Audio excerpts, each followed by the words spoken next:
Welcome to day 5 of this beginner cello course for adults. If we're meeting for the first time, my name is Clay from thecello.online, and I'm excited for this lesson because we're going to play our first note on the cello with hands together. We're going to pluck a note, we're going to make a sound, play an actual pitch. It's very, very exciting. I hope you're excited.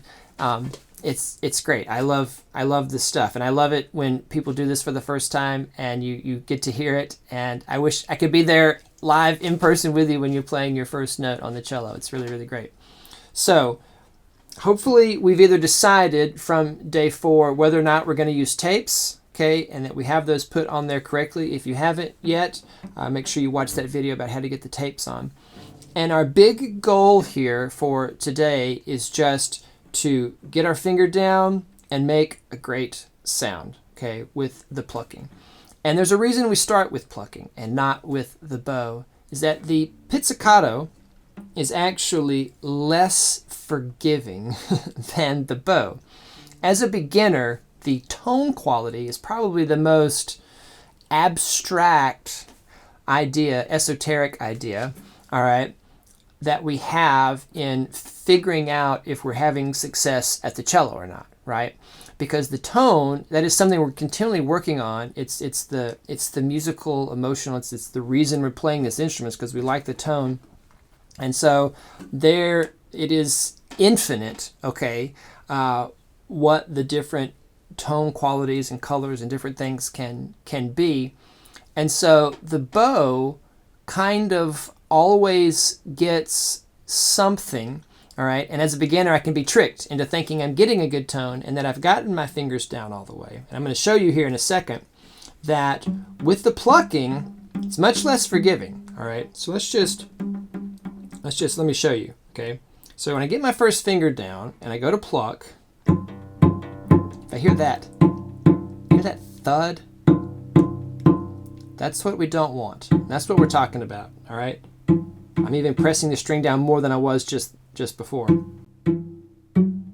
can kind of start to hear it. I'm getting it down about halfway, just so I can illustrate. Let's go on the A string. Yeah. See, you hear this? The cello's not ringing. But then I get the string down all the way, and now I do hear it. Ooh, got it in tune there. Now I'm hearing it. Hear the ring. That's a musical note. That is not. There's something somewhere in the middle. Okay, all right. So the plucking really lets us know, okay, all right, if we've gotten the string up. Now I'm tuned to 440. Since I'm plucking using my Seiko metronome. I love the Seiko because I can actually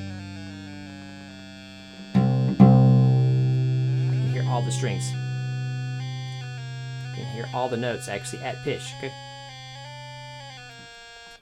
And while I'm here on this thing,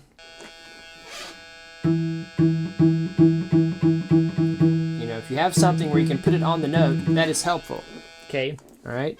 So we have open D. All right, are you ready? Are you ready to try it with me? I want you to try to get this first finger, and we're going on the D string first because it helps my hand shape. All right, it's not as thick as the G and C. Don't want to start there. When I come to the A, it's kind of a tendency because there's no other strings over there. It's real easy to get in this habit of squeezing down. Okay, so but we're on the D string and we're coming over here. It's more in the middle, but it's a little thinner than the G. So D is a great place to start. And I want you to try to pluck this string, get a sound. Go ahead. Is yours matching mine? Or does it sound like this? Got it? Hopefully you do. Hopefully you're hearing the sound there with your cello. If you're not, get this finger down. Got it? Hopefully. Yes? I'm going to assume that you do. All right, that by hook or by crook, you've gotten this finger down just so you can hear it. It's okay. If you need to just press it down because you really want to hear the cello, it's all right. I'll forgive you. Yay, you did it. All right, awesome. Now we do want to get this finger down correctly, right? Thumb. All right, we're using first finger, but we're still thinking about where our second finger is. And we're hearing that sound. Congratulations. It's awesome, isn't it? You're hearing the cello. You're doing something, hands together, plucking that very first note. All right, we're going to go to third finger. Remember, if you put tape down, or if you haven't put tape down, let me tell you, we don't put second finger down, all right? Because it's nice to have this distinction, all right, of where to put the fingers, and it's nice to have 3 and 4 together and then a space. It just makes it easier than having all 4 tapes down. All right, so let's do third finger here.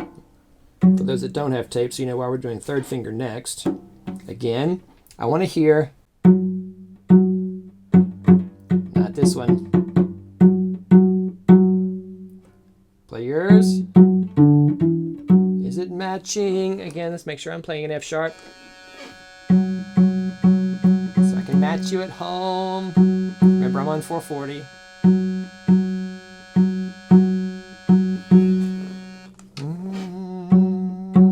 Got it? Are you hearing it? If you're not, maybe you got to get that string down. It's over here. It's not over here. Don't need to play louder. Just got to get this string down all the way. Got it? Good. All right. You just played third finger. That's awesome. Now, fourth finger.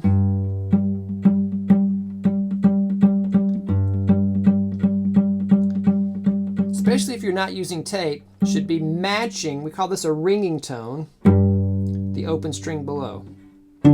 That's how I know that one's in tune. And ultimately, once I do take the tapes off, this is how I know I'm in tune anyway. Now remember, our fourth finger is our smallest, weakest finger, okay? Our third finger is our least independent finger. Our fourth finger is pretty independent. It can go around and do lots of things, but it's very small, and it wants to, this is the one that really wants to sometimes jut out and do all sorts of strange things and go down here and whatever. You must, as you are getting the string down far enough to make a sound, keep it rounded, okay? This is the most important thing from this week, okay, is that, and why we're kind of ending the week here. I am going to be with you for day 6 and day 7. We're going to do some fun stuff, some little extra challenge things, and we're going to play together. And we're going to put this into practice on day 6 and 7. All right, but this is our most important lesson, that we be able to do this, fingers rounded, making a sound without doing something crazy with our hands and fingers, right? Pluck the fourth finger. Again, let's check it. So I know I'm the same as you at home. You have it? Are you plucking the fourth finger on the D string? You hear it? Awesome. Good job. Let's go on the A string. Again, I want to hear first finger. Yeah. Again, I'm going to check myself. Notice I checked myself. I was playing the right note, but I want to make sure, right? Always want to make sure I'm doing it right. Do you hear it? First finger on the A. Remember, not this. That's the thud. And then it starts to sound like it's all right. Do we really want this one? Got it? Good. C sharp. Am I hearing that third finger correctly? Right? Hearing the sound. Not this one. This one. Yeah. And then I'm not going to tune the tuner on. I'm going to trust myself. Ringing tone, because I already checked my D string, right? If I know my strings, my open strings are really in tune, then I know this fourth finger is in tune from the open strings. And I'm hearing ringing sound, not, if I'm hearing this thud, it's this left hand not getting the string down all the way. All right. That That was a lot. All right, if you were following along that whole time, you might need to shake this hand out, okay? All right, remember, don't strain anything, no injuries, okay? If you have to use ice, it's okay. We won't tell anybody, all right? We won't feel weak about it, all right? It's okay, okay? Shake it out. Yes. Always listening for this sound. Just kind of mess around with it. Make sure I'm getting them all.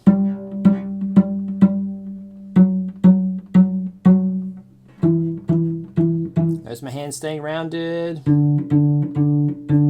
Yeah. And all I'm listening for, all I'm trying to achieve is getting a great sound with a great hand shape.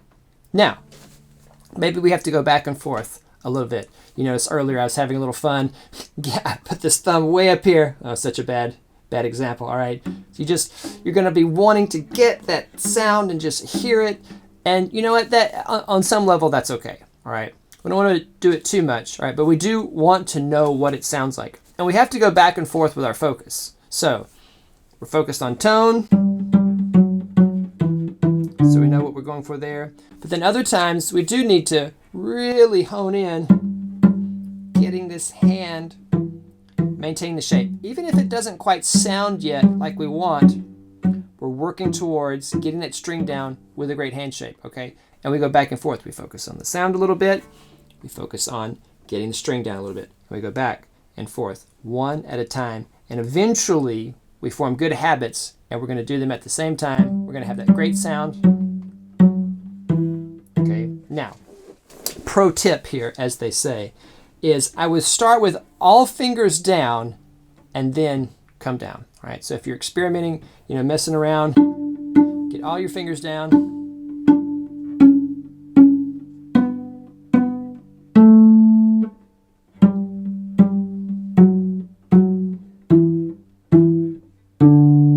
Hey, if you're following along, you just played a D major scale with me.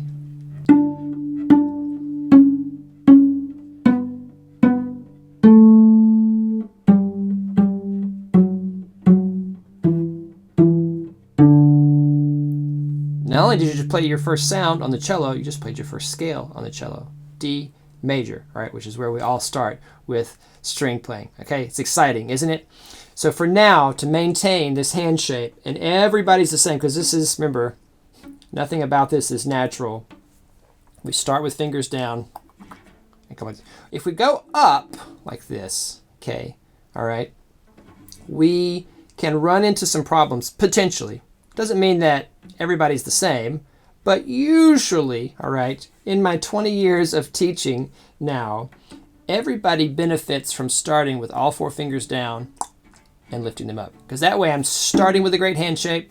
I'm starting with that ringing tone.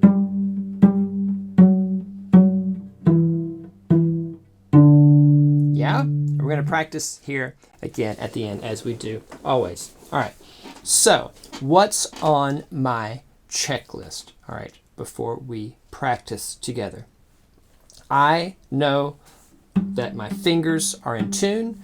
I know where to put them. At least I know what I am listening for, what I'm looking for, what I'm focusing on here with the sound and the shape. And I am 100% sure that I'm playing in tune, okay? Double check it with the tuner, with the metronome that plays a pitch, something. Make sure that your fingers are going down in the right places, or that you know, okay, by some indicator, okay, either by tapes or by tuner, that you know where your fingers are. That is a big one, big, big, big, important part of the checklist today, okay?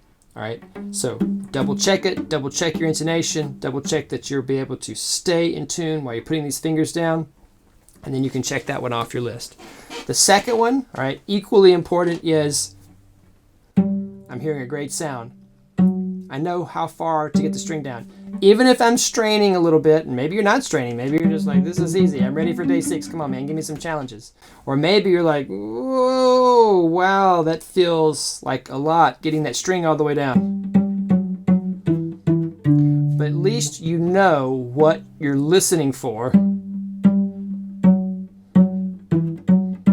Okay, you understand what the sound is supposed to be. and then you can check that off your list. Okay? So let's practice together here our D major scale, plucking, coming down. Let's do it 3 times. Yeah? Why not? Here we go. We'll go nice and slow. I got my hand set, okay? I'm looking in my mirror. Hopefully you're looking in your mirror here. Yes. Here we go. 2, ready, and. I'm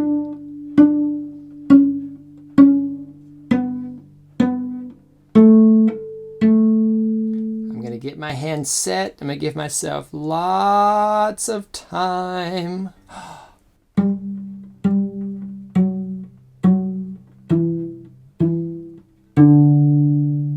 Give yourself lots of time to get that hand set. And remember, all right, let's do some checks over here. All right, reminders from day 4. Thumb goes behind second finger. Okay, my hand can move this way between A and D string, but never here. All right, and I don't want an extreme down here. Okay, maybe when we get super advanced, you might hear me say about getting the thumb way down here, but for sure it's behind second finger. It's not behind first finger. Okay, here we go. And other practice reminders. Posture, right? Knee, chest. Instrument is out. Instrument's not coming over here. I am straight out while I am doing this. Ready? 2, here we go. And.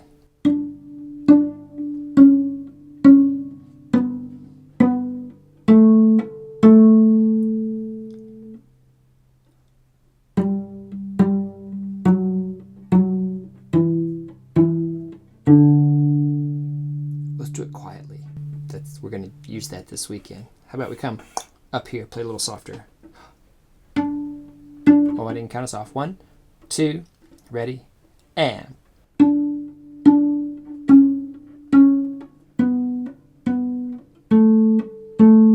Get ready.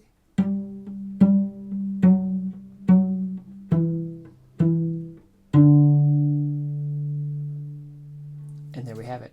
D major scale, plucking. You made a sound. Congratulations on getting to the end of this first 5 days.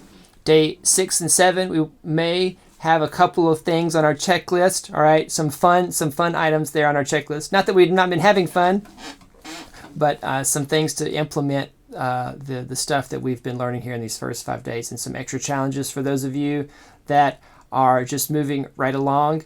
And remember, keep from judging yourself there wherever you are on the journey.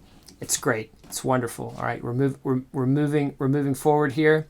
I just say that because we can start to say, oh, well, where should I be, or blah blah blah, and let's just don't use the word should. Let's just don't do it. Let's just don't do it. Okay. All right. I will see you in the next lesson.